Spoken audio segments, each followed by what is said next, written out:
Hello everyone, मैं विकास मेहला आप सभी का स्वागत करता हूं आपके अपने यूट्यूब चैनल एटीएम एकेडमी 2.0 पे।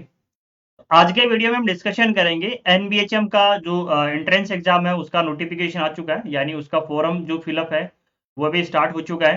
तो कौन कौन इसका फॉर्म फिलअप कर सकता है, कैसे फॉर्म फिलअप करना है, और एक्चुअली एनबीएचएम का अगर आप एग्जाम देते हो तो उसका बेनिफिट क्या है। अगर ये आपका एग्जाम क्रैक और इसका इंटरव्यू अगर क्रैक हो जाता है आपका, तो इसका बेनिफिट क्या है, इसके थ्रू कहाँ तुम एडमिशन ले सकते हो, ये सारी डिटेल आज के वीडियो में हम डिस्कशन करेंगे। तो वीडियो आप एंडिंग तक जरूर देखिएगा। कई बार ऐसा होता है कि बच्चे स्टार्टिंग का फेस देख के फिर पूछते हैं कि सर इसमें क्या होता है क्या नहीं होता है। तो आप कोशिश करिएगा इसको एंडिंग तक देखे, पूरा वीडियो जरूर देखिएगा, हर एक आपके डाउट क्लियर हो जाएगी। हर एक जो डिटेल है वो मैं डिस्कशन करूंगा कि इसका टेस्ट कब होगा, कैसे होगा, इसका टेस्ट देने से क्या बेनिफिट है। अगर स्कॉलरशिप टेस्ट है तो इसमें स्कॉलरशिप कितनी मिलेगी, इसके थ्रू एडमिशन कहाँ मिलेगा, सारी डिटेल में डिस्कशन करूंगा, तो एंडिंग तक जरूर देखना। अगर आप इस यूट्यूब चैनल पे नए हैं तो यूट्यूब चैनल को जरूर सब्सक्राइब कीजिएगा। और अगर ये वीडियो आपको अच्छे लगे और ये इन्फॉर्मेटिव है अगर आपके लिए, तो इसको अपने फ्रेंड्स के साथ भी शेयर जरूर करें। तो चलो स्टार्ट करते हैं आज का वीडियो। तो देखो यहाँ पे सबसे पहले National Board of Higher Mathematics, तो एक चीज का ध्यान रखना, ये ओनली मैथमेटिक्स वाले स्टूडेंट्स के लिए है। फिजिक्स, केमिस्ट्री, बायोटेक्नोलॉजी उन स्टूडेंट्स के लिए नहीं है, ये ओनली है कि मैथमेटिक्स स्टूडेंट्स के लिए। स्कॉलरशिप टेस्ट भी है साथ में, इसके थ्रू कुछ इंस्टीट्यूट ऐसे जो एडमिशन भी लेते हैं।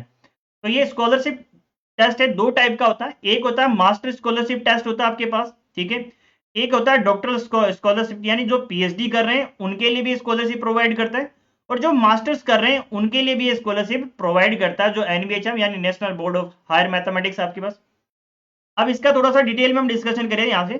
तो इसका नेशनल बोर्ड का जो आपका एंट्रेंस एग्जाम का टेस्ट है उसका टाइमिंग इन्होंने गिवन है, यानी 29 अप्रैल को इसका टेस्ट होना है, और टाइमिंग है 10:30 AM से 13:30 यानी 1:30 बजे तक आपका, यानी 10:30 से पेपर स्टार्ट होगा और 1:30 तक आपका इसका पेपर चलेगा भाई, ठीक है। तो ये तो इसका टाइमिंग है। डेट आपकी 29 अप्रैल है, सैटरडे इसका डे है, ठीक है। ये स्कॉलरशिप टेस्ट का। अब स्कॉलरशिप टेस्ट यहाँ दो फेज में हो रहे हैं, ठीक है। दो टाइप के फेज हैं। एक आपके पास है एनबीएचएम डॉक्टर स्कॉलरशिप 2023, ये आपके लिए है डॉक्टर स्कॉलरशिप के लिए। इसके अलावा एक आपका एनबीएचएम मास्टर्स स्कॉलरशिप 2022-23, और ये है मास्टर्स स्कॉलरशिप का टेस्ट, ठीक है। अब इसमें कौन पार्टिसिपेट ले सकता है कौन नहीं ले सकता वो भी हम यहाँ पे देखेंगे, ठीक है। तो इसमें देखो यहाँ पे the second phase of selection, तो फर्स्ट फेज आपका क्या हो जाएगा, पेपर हो जाएगा, टेस्ट हो जाएगा इसका, ठीक है। वन और both scholarship must appear for the test, तो टेस्ट आपको अपीयर होना पड़ेगा दोनों के स्कॉलरशिप के लिए, ये जरूर ध्यान रखना। At the time of application, can choose apply for master scholarship only, doctor scholarship only, ठीक है। तो या तो आप मास्टर स्कॉलरशिप के लिए चूज कर सकते हो या डॉक्टर स्कॉलरशिप के लिए चूज कर सकते हो, और बोथ, और दोनों के लिए भी आप चूज कर सकते हो भाई, ठीक है। तो ये ध्यान रखना, अगर आप दोनों के लिए चूज कर रहे हो, दोनों के लिए अलग अलग चूज कर रहे हो, अगर मास्टर्स के लिए कर रहे हो तो अलग बात है, ठीक है, और डॉक्टर स्कॉलरशिप के लिए आप कर रहे हो तो वो अलग बात है। लेकिन दोनों के लिए अगर चूज कर रहे हो, यहाँ ऑप्शन आएगा जो फॉर्म में फिलअप करके दिखाऊंगा आपको इसमें, तो वहां ऑप्शन आएगा दोनों का आएगा, या एक चूज कर सकते हो। अगर आप दोनों चूज करते हो, सिंगल करते हो, तो उसका जो है जो टेस्ट है अलग अलग होगा, ठीक है। अगर आप मान लो दोनों चूज करते हो तो उन दोनों का सेपरेट टेस्ट नहीं होगा, एक ही टाइम एक ही टेस्ट हो जाएगा, ठीक है। एक ही टाइम एक ही टेस्ट हो जाएगा, two separate test being held at the same time, single test for scholarship, ये ध्यान रखना। तो अगर दोनों स्कॉलरशिप के लिए उनके लिए तो एक ही टेस्ट होगा, अगर दोनों चूज कर रहे हो उसके लिए एक ही टेस्ट होगा। लेकिन अगर आप मान लो मास्टर चूज किया तो मास्टर के लिए अलग हो जाएगा और डॉक्टर के लिए अलग हो जाएगा। अगर मास्टर या डॉक्टर आपने दोनों चूज किए तो दोनों का एक स्कॉलरशिप टेस्ट होगा।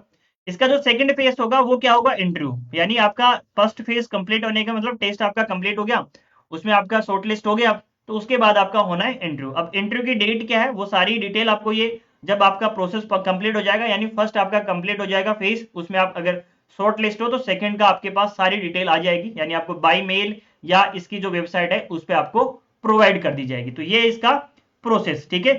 The final selection for grant और either scholarship shall be based primarily on the performance in both test and interview, तो दोनों के परफॉर्मेंस के बेसिस पे दिया जाएगा। ऐसा नहीं कि ओनली टेस्ट के परफॉर्मेंस के बेसिस पे या ओनली इंटरव्यू के परफॉर्मेंस के बेसिस पे, इसके बेसिस पे नहीं दिया जाएगा, दोनों के बेसिस पे आपको जो स्कॉलरशिप है वो दी जाएगी, ठीक है। अब ध्यान रखना कि अगर आप इसका टेस्ट देते हो स्कॉलरशिप तो मिलेगी मिलेगी, साथ में इसका जो टेस्ट है उसका अगर क्वालिफिकेशन के बाद ये आपका वैलिड हो जाएगा। जैसे आईआईटी जेम का अगर आप पेपर देते हो तो उसके थ्रू आईआईटीज में आपका एडमिशन होता है। तो अगर एनबीएचएम का पेपर देते हो और उसका रिटन टेस्ट का स्कोर है, ठीक है, उसके बेसिस पे हरिश्चंद्र रिसर्च इंस्टीट्यूट है, इसमें भी आपका एडमिशन हो सकता है। Indian Institute of Science Education and Research Berhampur यानी आईआईएसआर बहरमपुर में भी आपके यहाँ जब फॉर्म फिलअप करते हो तो वहां जैम के थ्रू भी फिलअप कर सकते हो और आप फिलअप कर सकते हो एनबीएचएम के रिटर्न टेस्ट के बेसिस पे, ठीक है।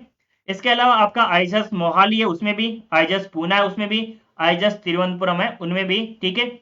इसके अलावा एक मैथमेटिक्स इंस्टीट्यूट है केरला में, ठीक है, केरला स्कूल ऑफ मैथमेटिक्स, तो इसके लिए भी आप एनबीएचएम आपका जो टेस्ट है वो क्वालिफाई होना चाहिए। इनमें देखो जैम के थ्रू भी आप फॉर्म फिलअप कर सकते हो। इनमें प्रोग्राम होता है आपका इंटीग्रेटेड पीएचडी का प्रोग्राम होता है, और अभी पिछले एक डेढ़ साल से इन्होंने मास्टर्स का भी प्रोग्राम स्टार्ट किया, तो उसमें भी आप एडमिशन ले सकते हो, ठीक है। इसके अलावा एनआईएसईआर यानी national institute of Science Education and research, इसमें भी आपका एनबीएचएम के थ्रू एडमिशन हो सकता है। और एक इंस्टीट्यूट और आपके पास the institute of mathematical science, इसमें भी आपका एनबीएचएम का अगर पेपर क्वालिफाई टेस्ट अगर आपका रिटर्न हो रखा है तो उसके बेसिस पे आपका होगा, ठीक है। तो ये तो इंस्टीट्यूट है जो इसका जो रिजल्ट है वो शेयर करते हैं अपने साथ में, यानी इसका अगर आप रिजल्ट पास हो तो आप इनमें एडमिशन ले सकते हो। और आपको स्कॉलरशिप मिलेगा जब आपका रिटर्न टेस्ट और इंटरव्यू दोनों क्वालिफाई हो, उनके परफॉर्मेंस के बेसिस पे आपको मिलेगा स्कॉलरशिप, ठीक है। अब देखो स्कॉलरशिप के बारे में बोल रखा है कि ये आपके पास मास्टर स्कॉलरशिप है, उनकी डेफिनेशन दे रखी है, थोड़ा सा ये रीड कर लेना। ये जो प्रोस्पेक्टर है मैं आपको प्रोवाइड कर दूंगा, ठीक है। अब देखो स्कॉलरशिप, अगर मैं डॉक्टरल स्कॉलरशिप की बात करूं यानी जो पीएचडी कर रहे हैं उनके लिए स्कॉलरशिप ये कितना देंगे, तो यहाँ देखो स्टाइपन है 3100 रुपए आपके पास फर्स्ट 2 ईयर के लिए पर मंथ। इसके बाद इसको एक्सटेंड कर देंगे 35,000, ठीक है, 35,000 आपके पास ये आपको देंगे आगे के जितने भी आपके ईयर हैं उनमें, ठीक है। इसके बाद आपका ये और कुछ इसमें जैसे आपका रिकमेंडेशन है, ये चीजें एडिट करके ये अब लगभग 40,000 रुपए आपके बन रहे हैं, तो ये आपको स्कॉलरशिप देंगे इसमें, ठीक है। अगर मैं मास्टर्स की स्कॉलरशिप की बात करूं कि अगर आपका सिलेक्शन हो रहा है तो मास्टर्स के स्कॉलरशिप में आपको क्या मिलेगा, तो यहाँ देखो 6,000 पर आपको पर मंथ मिलेंगे स्टाइपन जो मिलेगा वो, और ये 2 साल का मिलेगा क्योंकि मास्टर प्रोग्राम का 2 साल का होता है, तो ये मास्टर प्रोग्राम में 6,000 रुपए पर मंथ आपको मिलेंगे, ठीक है। मतलब अच्छा आपको एक इनकम भी साथ में हो जाएगा अगर एनबीएचएम आप क्वालिफाई हो रहे तो, ठीक है। और एनबीएचएम की वैल्यू भी बहुत अच्छी है, अगर हायर मैथमेटिक्स में अगर आप जाना चाह रहे हो तो इसकी वैल्यू भी कुछ अच्छी है, ठीक है। इसके अलावा इस एनबीएचएम के लिए अलग अलग जोन्स बना गए हैं, उन जोन के कोऑर्डिनेट्स भी आपके पास यहाँ गिवन है। तो देखो जोन की अगर मैं बात करूँ तो जोन में करना क्या है, जो अलग अलग जोन है वो एक्चुअली आपके सेंटर्स हैं उनके अंडर में, ठीक है। तो जो भी प्रोसेस होगा उन जोन के अंडर में होगा, तो आप किस जोन में हो, कौन सा सेंटर आपके नजदीक है वो आपको देखना पड़ेगा। अब रिटर्न टेस्ट का यहाँ पे गिवन है कि रिटर्न टेस्ट का शेड्यूल कब है, 29 अप्रैल को है। टाइमिंग यहाँ 10:30 AM से 1:30 PM का आपके पास है, ठीक है। बाकी आपको इसका एडमिट कार्ड वो सारी मिल जाएगा, तो उसके बारे में बता देंगे। शॉर्ट लिस्ट आपका जो होगा वो आपके पास इसकी जो साइट है उस साइट पे आपको शॉर्ट लिस्ट जैसे हो जाओगे लेस आपका टेस्ट क्लियर होने के बाद, तो वो भी आपको डिटेल यहाँ पे मिल जाएगी। अगर मैं बात करूं यहाँ से इसके टेस्ट सेंटर की, तो टेस्ट सेंटर देखो कहाँ कहाँ है, इसके जोन बने हुए टोटल 5 जोन बने हुए, ठीक है। फर्स्ट जोन है जिसमें आपके पास सेंटर चंडीगढ़, दिल्ली, जोधपुर, शिमला, श्रीनगर है। ऐसे ही आपका सेकंड जोन है, तो इसमें आपका देख लो इस जोन को आप देख लेना कौन सा जोन में आपका टेस्ट सेंटर नजदीक है वो आप फिलअप कर देना। इसका वैसे कोई मीनिंग नहीं है कि आप कौन से जोन में रह रहे हो, वो जरूरी नहीं है। जैसे अगर मान लो चंडीगढ़ वाले एरिया में आप रहने वाले हो, आपका रेजिडेंस वहां का है, लेकिन अभी फिलहाल अगर आप दिल्ली रह रहे हो या और कहीं रह रहे हो तो अपना सेंटर चूज कर सकते हो किसी भी जॉन के अकॉर्डिंग, वो प्रॉब्लम नहीं है, वो आप कहीं का भी फिलअप कर सकते हो, उसमें कोई दिक्कत नहीं है, ठीक है। इसके बाद अगर मैं इंटरव्यू की बात करें तो इंटरव्यू देखो यहाँ पे लिख रखा है जो ड्यूरेशन रहेगा मई जून के अंदर रहेगा, लगभग मई जून में आपके इसके इंटरव्यू होना होंगे। और नीचे स्क्रॉल कर लेते हैं।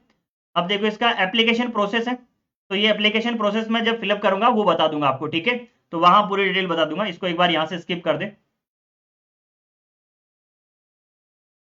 और नीचे स्क्रॉल करते हैं। अब देखो मेन चीज ये इंपॉर्टेंट डेट्स ये देखो, यानी कब कब आपका इसका फॉर्म फिलअप स्टार्ट हुआ है, कब लास्ट डेट है, कब तक आप फिलअप कर सकते हो, क्या इसका फी लगेगा। पहले फी नहीं लगता था, पहले बिल्कुल फ्री होता था, ठीक है। उसमें ऐसा होता था कि अगर आपने फॉर्म भरा तो ठीक है, अगर नहीं भी भरा सेंटर पे चले गए तो आपसे आधार कार्ड लेते और आपका उसी समय बेसिक डिटेल फिलअप करके आप इसका एग्जाम दे सकते थे। लेकिन अभी पिछले 2-3 सालों से इन्हें पैटर्न चेंज कर दिया, पहले फॉर्म भराएंगे ऑनलाइन, उसकी फीस भी लेंगे। पहले कोई फीस नहीं थी, बस आपको एक फॉर्म भर के भेजना होता था अपने जो भी जोन है उसमें, ऐसा प्रोसेस था। लेकिन अब प्रोसेस इन्होंने चेंज कर दिया। तो अगर आप एप्लीकेशन फॉर्म की बात करो तो 9 मार्च से स्टार्ट हो चुके हैं, यानी पिछले 2 दिनों से स्टार्ट हो चुके हैं। और आपके पास 26 मार्च है, इसकी लास्ट डेट है। 26 मार्च तक जो आपको एप्लीकेशन फीस देनी पड़ेगी वो 500 रुपए देनी पड़ेगी, ठीक है। अगर एक स्कॉलरशिप का फॉर्म भर रहे हो मास्टर वाले का तो आपको 500, या डॉक्टरल वाले का भर रहे हो तो 500 रुपए। अगर दोनों भर रहे हो तो आपको 750 रुपए यहां से देने पड़ेंगे, ठीक है। इसके बाद ये इंक्रीज करेंगे एक दिन और, यानी 26 लास्ट है, 27-20 लास्ट डेट ही है। लेकिन 27 को आपका जो ये एप्लीकेशन फी है ये बढ़ जाएगा, ये ध्यान रखना। तो यही मान के चलो कि 26 तारीख लास्ट डेट है, 26 के बाद भी अगर तुम भर रहे हो, 27 को तुम भर रहे हो, तो एप्लीकेशन फी आपकी बढ़ जाएगी, ध्यान रखना। ये तो शायद हो जाएगी 750 रुपए, और जो 750 है वो आपका हो जाएगा 1000 रुपए, ठीक है। इसके बाद आपका एप्लीकेशन पोर्टल है वो 5 अप्रैल को क्लोज हो जाएगा।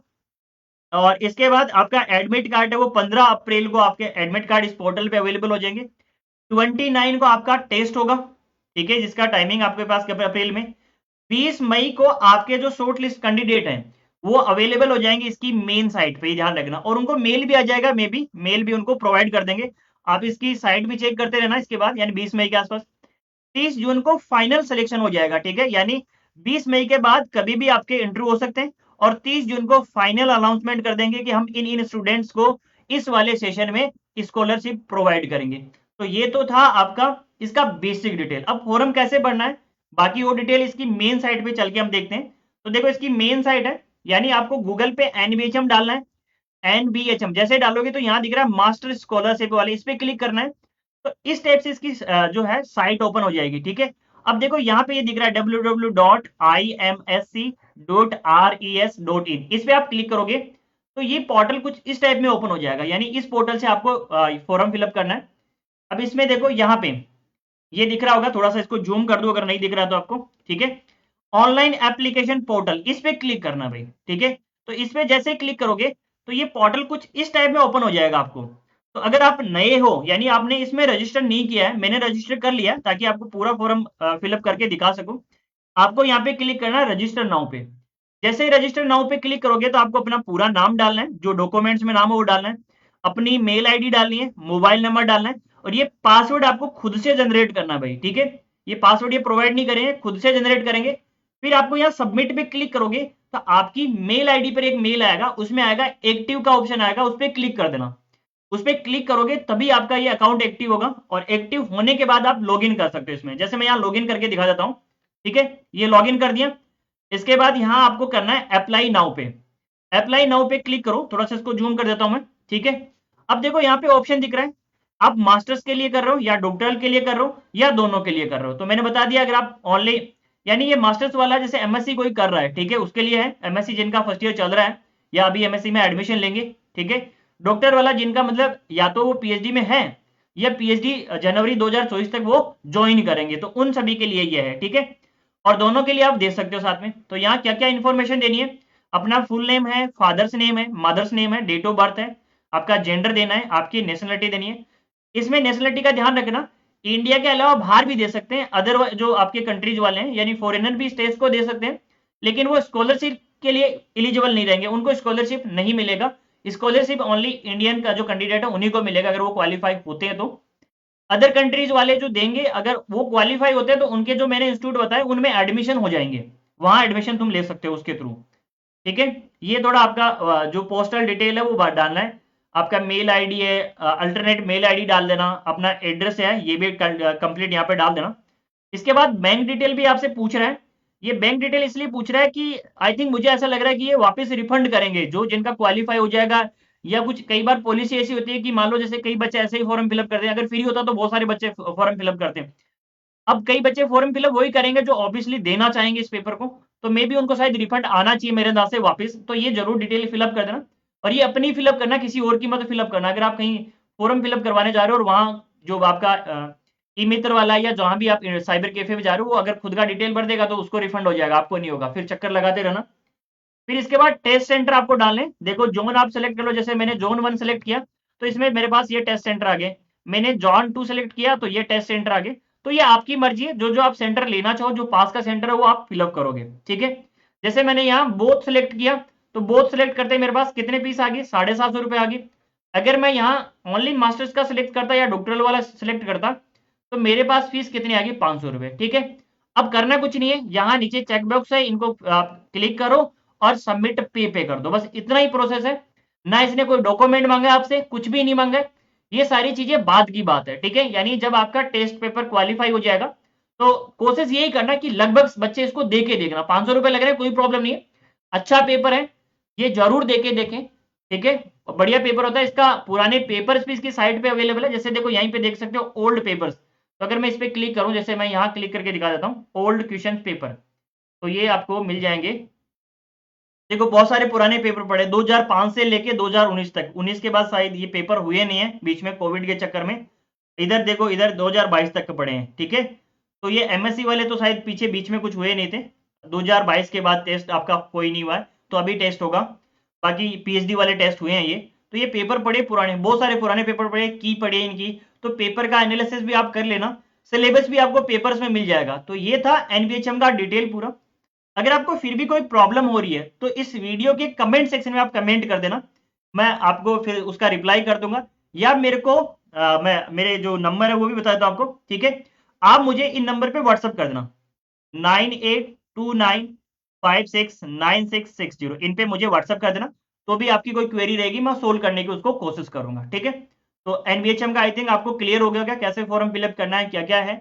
और ऑलमोस्ट तो ये फॉर्म फिलअप करना है, जो मास्टर्स करना चाह रहे हैं आगे या जो पीएचडी करना चाह रहे हैं उनको फिलअप जरूर करना है। ठीक है, तो मिलते हैं अगले वीडियो में, तब तक के लिए बाय बाय एंड एवरीवन। और नए हो तो यूट्यूब चैनल को जरूर सब्सक्राइब करना, भाई बहुत सारे बच्चे सब्सक्राइब नहीं करते। आप एक मोटिवेशन दे देते हो, अगर आप सब्सक्राइब करते हो तो एक मोटिवेशन आपका जाने वाला कुछ नहीं भाई, हमें एक मोटिवेशन मिल जाता है, और ऐसे इन्फॉर्मेटिव वीडियो मैं लाता रहूंगा आगे भी। तो मिलते हैं अगले वीडियो में, तब तक के लिए बाय बाय, लाइक जरूर